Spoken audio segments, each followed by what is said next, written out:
What do you know about the code of conduct for public servants in Nigeria? Do you know you have a role to play? Is it just about the Code of Conduct Bureau doing it when we talk about asset declaration, verification? If you under-declare, what happens?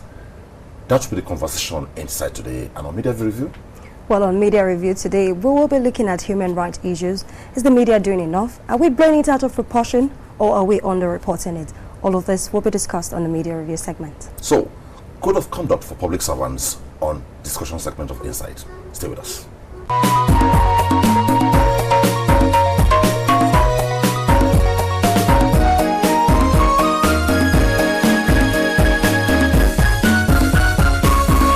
As we witness a countdown to the inaugural of a new administration in the Federal Republic of Nigeria at the federal level, at the state level, in the legislative arm of government, we have been sustaining discussions on core issues. We have looked at what prospects for the 9th National Assembly.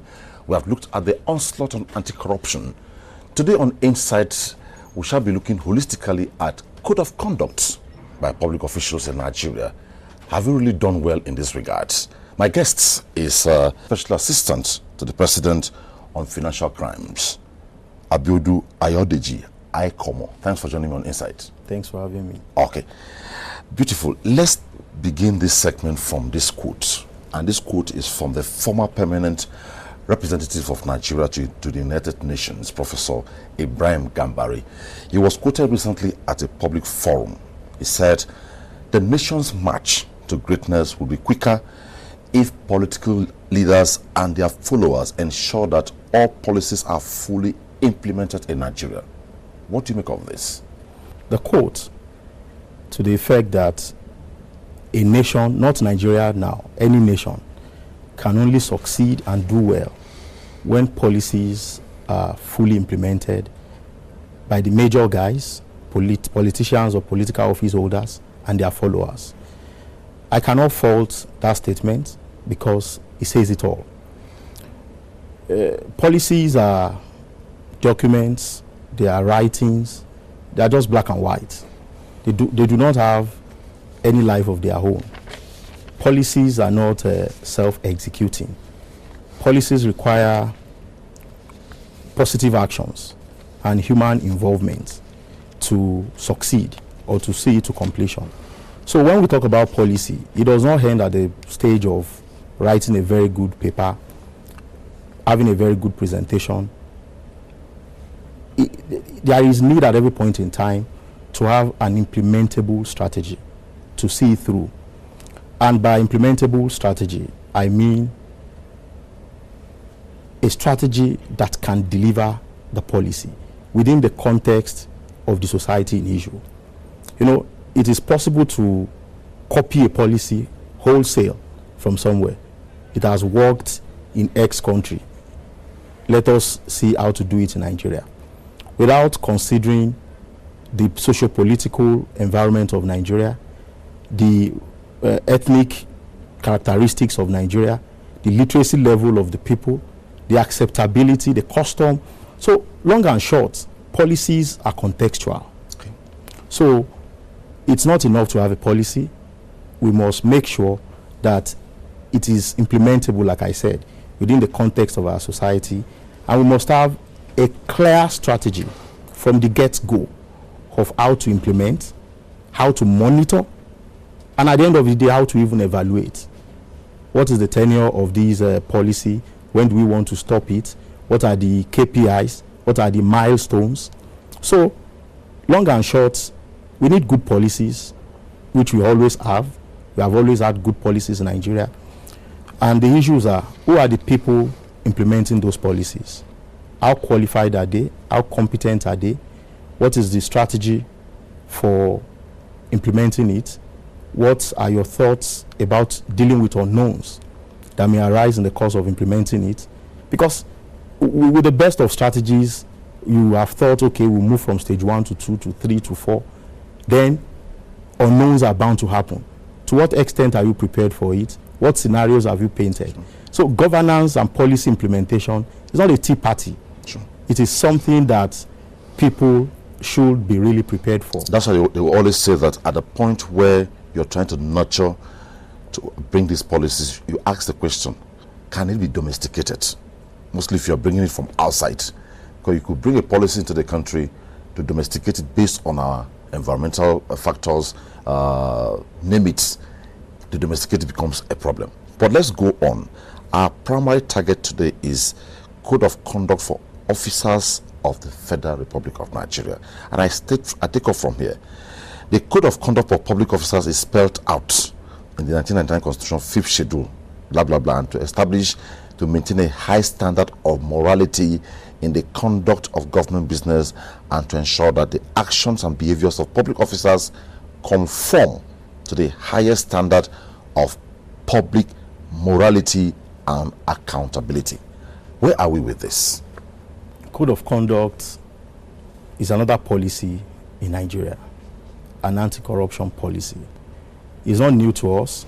It's been around for about 30 years now.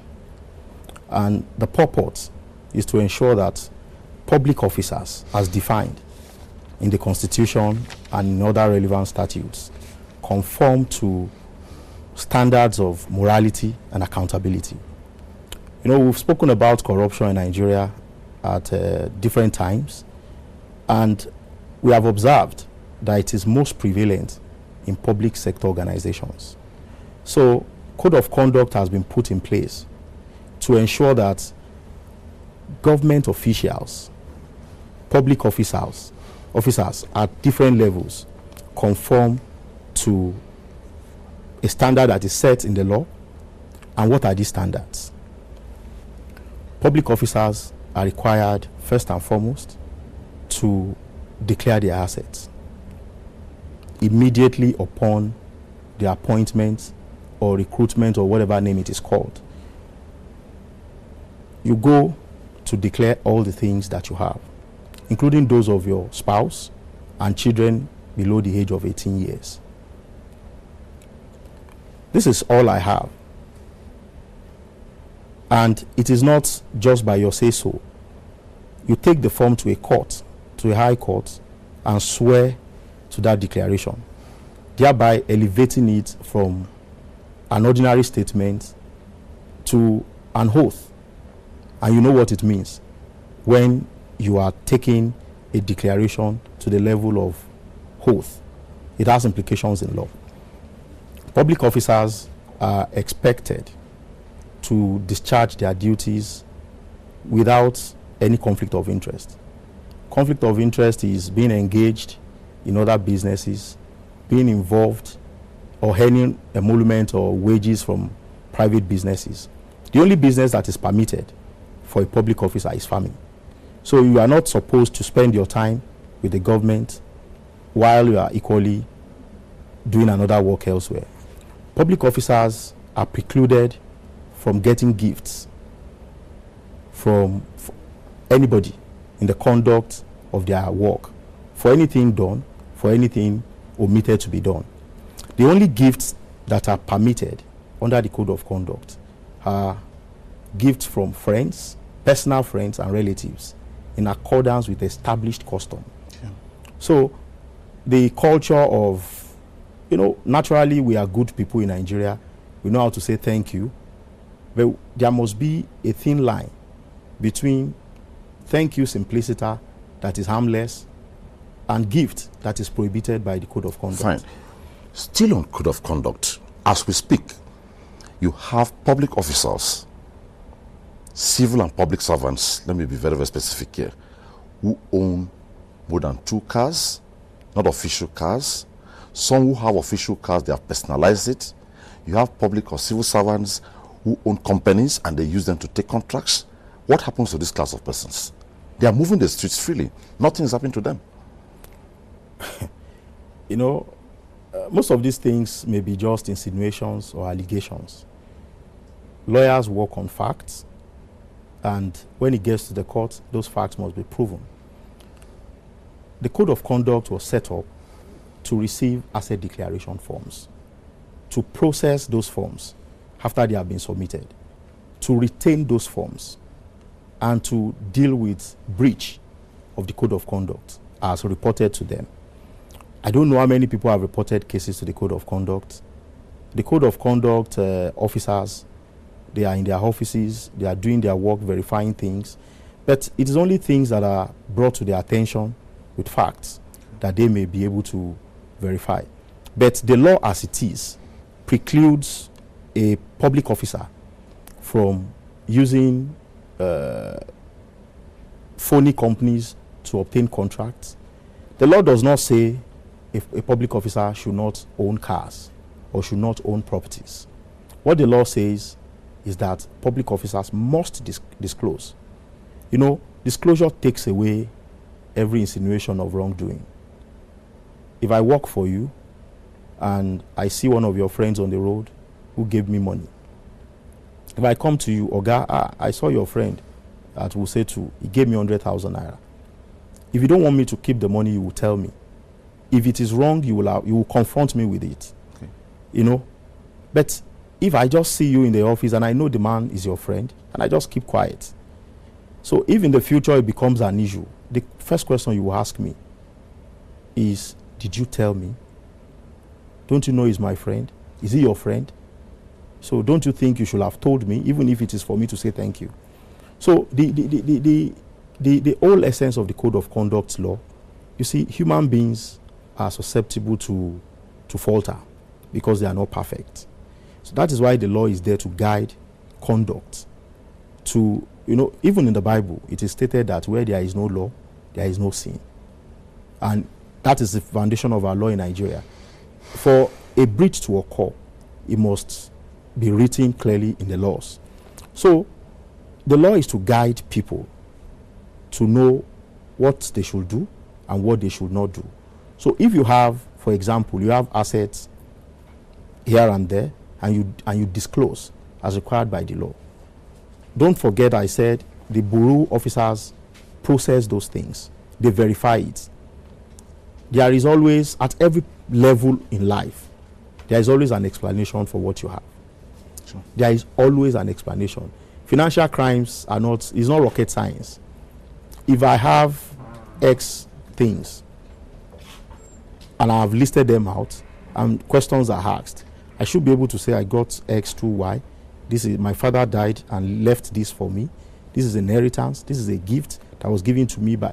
That is why verification is there, so that they can verify. So the law is not that people should not own assets. The law is that they should disclose. And when you disclose, you know, if you know that I'm under a duty to disclose everything that I have, and I have a gift, if I can use that word, that somebody wanted to give to me, that is beyond my level, and I know that I cannot justify it if they ask me questions, you know, it is enough for me not to take it, because I don't want to put myself in trouble. Nobody likes to be in trouble. So that is why the law mandates disclosure. Disclose what you have. And if you do, it may be verified, and they can take it from there. Okay. Now, like I said, effective May 29th, okay, this year, there will be inaugurals across the country. The presidential inauguration will take place, and for that term of 4 years. And at the state level, new governors and returning governors will be taking oath of office. Shortly after that, we will have all sorts of structures put in place. Federal Executive Council will be put in place. New ministers will be appointed. Maybe you have new permanent secretaries appointed. At the state level, you have commissioners, special advisors across. It has always been so. What advice will you have for this class of citizens? Because for some time now, it is very clear that people have treated the issues of asset declaration with levity, until maybe the law maybe somehow has caught up with a few persons. I don't want to be specific here. What advice will you have for them, given your position as the SA to the president on financial crimes? Well, my advice to every public officer, not any particular public officer, because the list is very wide. We'll get to that. And it covers everybody, including you. Absolutely. You are a public officer. Sure. So you're under a continuous duty to declare your assets every 4 years. So my admonition to public officers, or anybody who may become a public officer after May 29, is to take issues of asset disclosure or declaration very, very serious. It is the law. It is not only in the Code of Conduct, Tribunal, Bureau and Tribunal Act, it is also in the Constitution. So it is a very, very serious aspect of our laws in Nigeria. And it has implications, it has consequences. And you know the way the law works? Nobody may ask questions when you have satisfied the law, but you don't want to be on the wrong side of the law.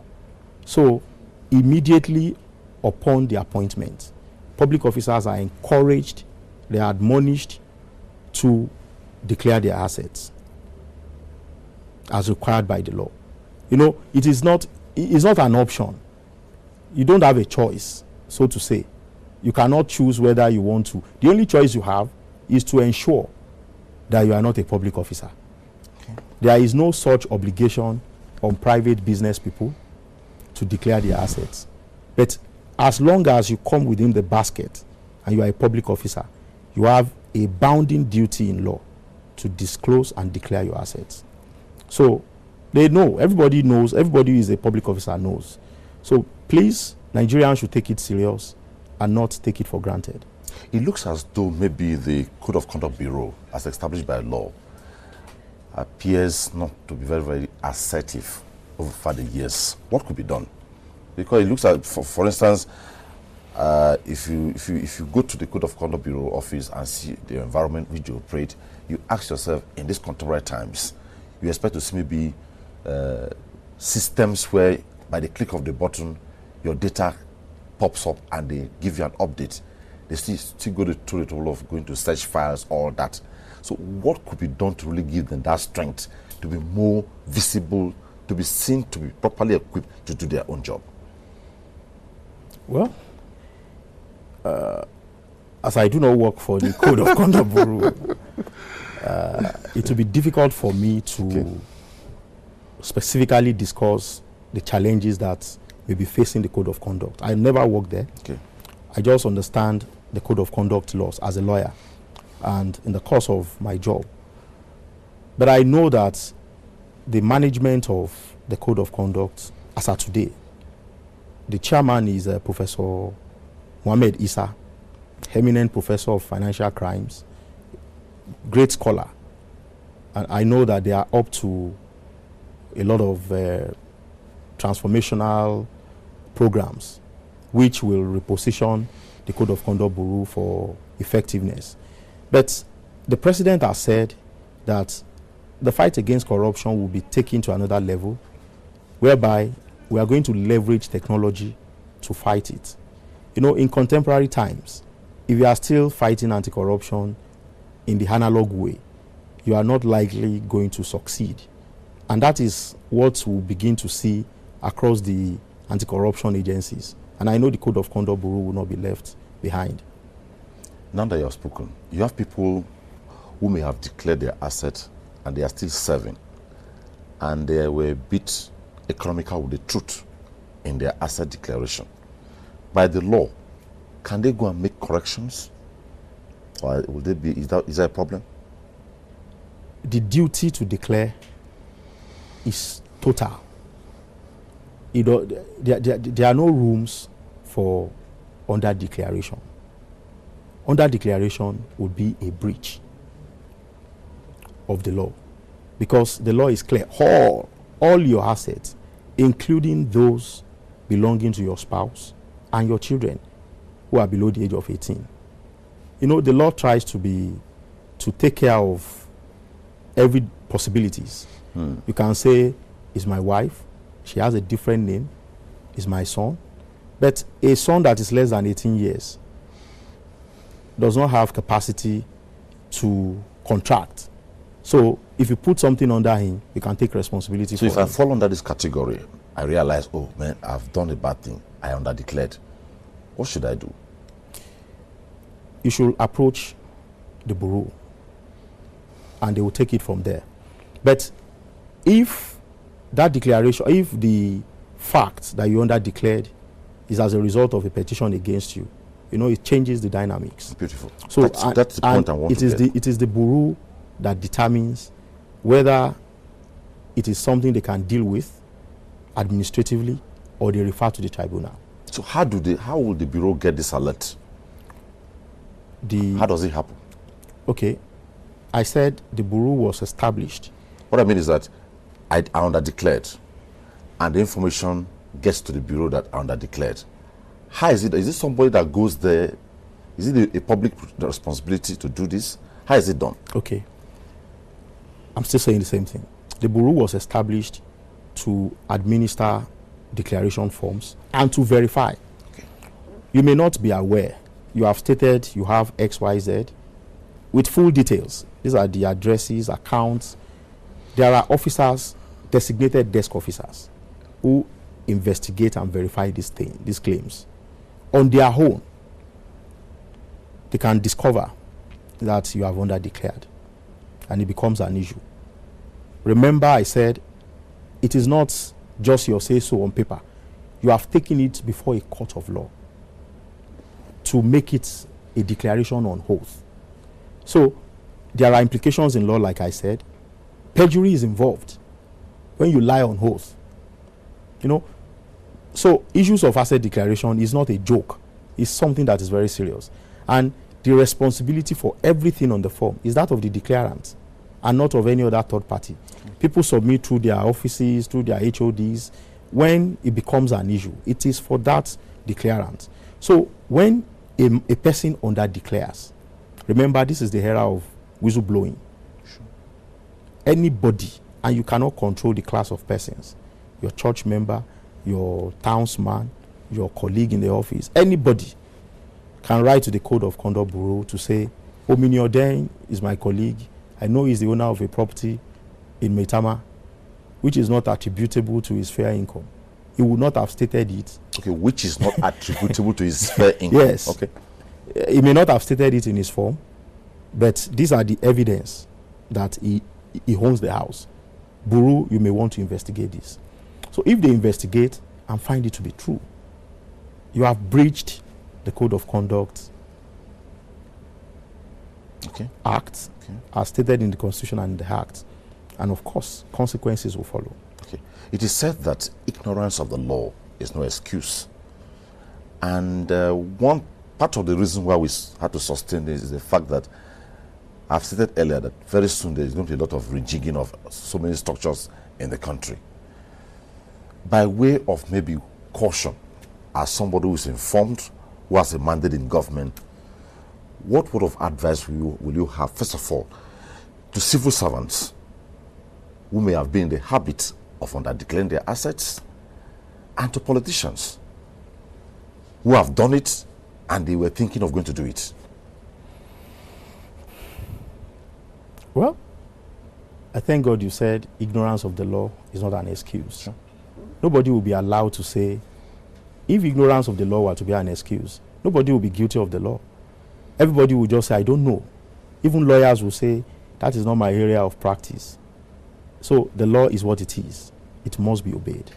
So my advice is that everybody should ensure that they are patriotic and law-abiding. It's not only Code of Conduct laws or asset declaration laws. Every law of the country must be obeyed. And in this regard, the Code of Conduct laws. People should be truthful and honest in declaring their assets to the government, because consequences may follow. Like they will say that a police officer is not a magician, or a law officer is not a magician. If you don't report fictitious people or questionable characters, the law may not catch up with them. What role does the public have a role to play regarding issues of maybe somebody under-declaring his assets or his or assets? And I'm very happy that you are asking this question. When you talk about the public is everybody. The assets that we are talking about, the public assets, the public funds that are looted, who does it belong to? Who are the real owners of those funds? Who should be the greatest beneficiaries of those funds, if well applied? So the message that we have been preaching lately is that people should hone the fight against corruption. because they are the victims of the corruption. So everybody, everywhere, should make it a duty to hate corruption and fight against it. For example, there is nobody who is doing something wrong who does it alone. There is always an associate, a friend, a party who is involved one way or the other. Imagine if everybody in Nigeria is against corruption. It will have been impossible for any public officer to be corrupt. So the message is that every Nigerian should know that the moment you are concealing it, you are aiding and abetting corruption, you are just destroying the nation. Because monies that are meant for everybody to build roads, to build hospitals, to build infrastructure is in some private pockets. And these private guys, they don't even do anything good with the money other than to keep it and spend it stylishly. They can't even come out to spend it well. So the nation is not benefiting. People do not understand the consequences of the actions of citizens on the GDP. People don't if people have stolen so much in Nigeria, if they are applying the funds to create jobs in their respective areas, do you think we'll have unemployment the way we have it? Not. So the message is that the real people of Nigeria should come out. The government has encouraged whistleblowing. Should say it if you know that someone has assets that are not attributable to his or her legitimate income. They should say it. We have to disgorge. Nigeria may not work as long as people are allowed to keep ill-gotten funds. It encourages future perpetration of financial crimes. You have worked under a director for many years, and you know he is very, very wealthy. He amassed so much wealth. Unless you have a different philosophy of life, when your time comes, you want to do the same thing. In fact, you will just be waiting for your time so that the cycle can continue. But if we make it clear that this thing is not popular, it is not right, the society frowns at it, nobody, what do you want to, where do you keep the money? If there is nowhere to keep it, sure. The temptation to collect becomes reduced. Even when the urge is coming, you suppress it. You know there is nowhere I'll keep these funds. So the long and short of my sermon is every Nigerian should hone this fight against corruption. President Buhari is in the villa. He cannot be in my village. He cannot be everywhere. It is only things that you have brought to the attention of people in government that may be investigated. People drive cars on the road. You want government to be stopping everybody on the road to ask for papers, even though they are doing, police is doing, customs trying to check, but it is not enough. If every Nigerian would be responsible and own it and be patriotic and know that there is no reason why this man should keep all these monies in his pocket. It doesn't belong to him. It belongs to the nation. This money could have been used to build hospitals and do so many other things. We will kill corruption in Nigeria. Okay, that takes me to why should people always want to make it look as if the fight against corruption in Nigeria is selective? One, you have just said, if, for instance, I am corrupt and people don't get to expose me, it will continue, right? So what message do we have in your capacity so that people don't hold back? They should be in the habit of deliberately, consciously ensuring that bad acts like that in public office are exposed. The Code of Conduct Act provides that no public officer should demand, ask for, or receive benefits, cash, or any advantage on account of anything done or omitted to be done. It's very, very clear. Do not give anybody money for the performance of their official functions. But what do we get in Nigeria? For every function, people pay. So there is a demand side there is a supply side. Who are the suppliers? They are the Nigerians, ordinary people, business people. They want permit, they want approval, they want to avoid duty, they want to hasten things. Do you get? Sure. So when we talk about corruption, we will be doing injustice to it to think it is about a class of people, a group of people. It is about everybody. So that's why people say it is endemic. It has become a culture. So, and we have to purge ourselves of this bad culture. The culture has not helped us. In 60 years, is this where we should be? There was a video trending on the social media recently. Somebody was asking a guy in the United Arab Emirates about their country. I was very sad. He used Nigeria as an example and says, we have oil, we use our money very well, we do this, we do that. And that is the kind of thing you hear all the time about Nigeria. Should that be so? But we are all Nigerians. They say somebody is in government is collecting bribes. Who are the people paying him? Because they think they have looked at the economics of it. If I'm supposed to pay, for purposes of argument, 1 million to the government, to the government, they know you pay to the treasury, you collect receipts. They want to pay 200,000 and tell the other guy, okay, I'll give you 100,000. So that is 300,000. Somebody has been made rich with 100,000 naira unjustly at the expense of the state. Sure. And the state has been denied of revenue that it will have used for public good. So it is an endemic thing. So both the demand side and the supply side. Imagine supply side says no, even if it is 1 million, I'll pay. And the reason why there must be a general approach and outlook to it is, if it is not generalist in approach, it will not work. Because nobody wants to be the hot guy out. Sure. Nobody wants to be cheated. I don't want to pay the full duty as a car seller, and a colleague of mine who has a car stand next to me is paying a quarter of what I paid. I'll be out of business. But if it is clear, if it is certain that nobody can cut corners, everybody pays, and the nation moves on for it. Do you understand? So that is the issue. It is an issue that everybody must be concerned about. We have tried the corruption life in the last 50 years or so. This is where we are.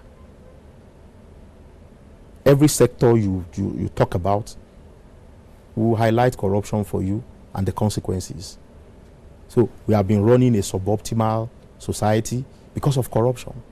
So why shouldn't we just even try the corruption-free life and see where it will take us? You use an example where you said that you're in a ministry or a department of government and you find a director or just visibly very rich, which is not supposed to be so.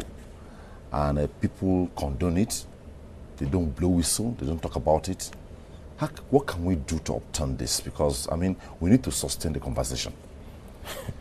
Because, I mean... You know, we have to continuously engage the people and enlighten them to be patriotic. I keep talking about patriotism because it's the foundation of everything.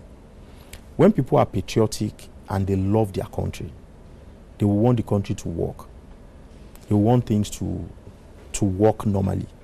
So, code of conduct, guys, can never be everywhere, no matter what you do. So, everybody who sees evil and fails to address it or deal with it, enjoys it, is part of it, and will face the consequences, which is what we are facing. So, people everywhere must act right in Nigeria. If we don't check this too soon, it may permeate and affect us even worse than now. You are a youth, more or less. I am. I'm a youth, of course. What can you say to the youth? Because it looks as though if we're not careful, it will be worse. I want to beg the youth to change some of our, including myself, because I'm a youth. I'm not standing apart. It's my generation. to change our wrong values, I think we have gotten it wrong. Because I've had cases where young people are employed in a government establishment, and when they see their take-home salary, they tell you, my parents or my dad or my mom pays me more than this. And when you ask, who is your father? What does who your is father mom? do? He's a civil servant. At times, it's not even up to the position of a director in a ministry or a department. And he tells you, my father pays me more than this. And the guy walks away. The next thing you find him around driving flashy cars. At the end of the month, somebody who steals from the government coffers, public coffers, pays that youth more than even government. Is that a good trend? No, it's just a time bomb. You know, we are sitting on a keg of gunpowder. Every time you read the papers, unimaginable things. 19-year-old boy killed his mom, raped the corpse for 3 days before arrest. Those are the kind of things you hear in the name of money. So we need to deconstruct this idea of money. Why is everybody dying because of money at 19? That should not be the focus of any sane person at 19. So that is why we need to beg and encourage people and admonish them to change all these values. You know, we have gotten it wrong. It doesn't look as if there is dignity in labor again. Nobody wants to do any work. Yahoo Yahoo pays better. But what is the end of Yahoo Yahoo? How does Yahoo Yahoo help any country?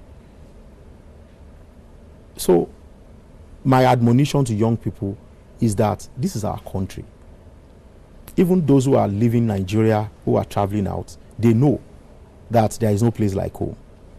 We will all do well if we make Nigeria work, and it will be home for everybody. We will enjoy, and we will live optimally the way God wants us to live in this country. Okay, let me go back to would-be senators, freshers, returning senators, would-be House of Reps members and returning House of Reps members, would-be governors and returning governors, would-be commissioners and returning commissioners across board. In the light of established code of conduct of public officers in Nigeria, what word of caution do you have for them? It should be law-abiding. No foreign accounts. Foreign accounts prohibited. The language is shall not maintain. So if you have a foreign account, close it. It is better to err on the side of caution. No foreign accounts, no conflict of interest, no running of private businesses, no solicitation for bribes or gifts or by whatever name, or gratification by whatever name it is called. Do your work honestly, dedicatedly, and as a patriotic citizen. So are you saying I cannot ordinarily just own a foreign account even as a public servant? You are prohibited from operating a foreign account. It's So not a choice. You don't have a choice. Okay. Many people may have foreign accounts. You may have, but the day you are caught, it's going to be So a what's problem. the difference between a foreign account and a dollar account? Do they translate the same thing? I own a dollar account in Nigeria, for instance, maybe. A foreign account, by its name, is an account that you operate outside the shores of the Federal Republic of Nigeria with a bank or financial institution outside Nigeria. Okay. Whether it is in Ghana or in Cote d'Ivoire. The moment it is not in Nigeria, the moment such bank is not regulated by the Central Bank of Nigeria, it is a foreign account. That is different or distinguishable from having a foreign currency denominated account within the banking system in Nigeria. Abiodun, Aikomo, it was nice speaking with you. Thank you, Ode. Well, the issues of code of conduct in Nigeria, the extant laws are there. Like my guest has said, it's about you, it's about me, to ensure that we work together to ensure that it works. Because if we do that, credibility and morality will be restored in Nigeria. Up next on Insight is the media review segment. Don't go away.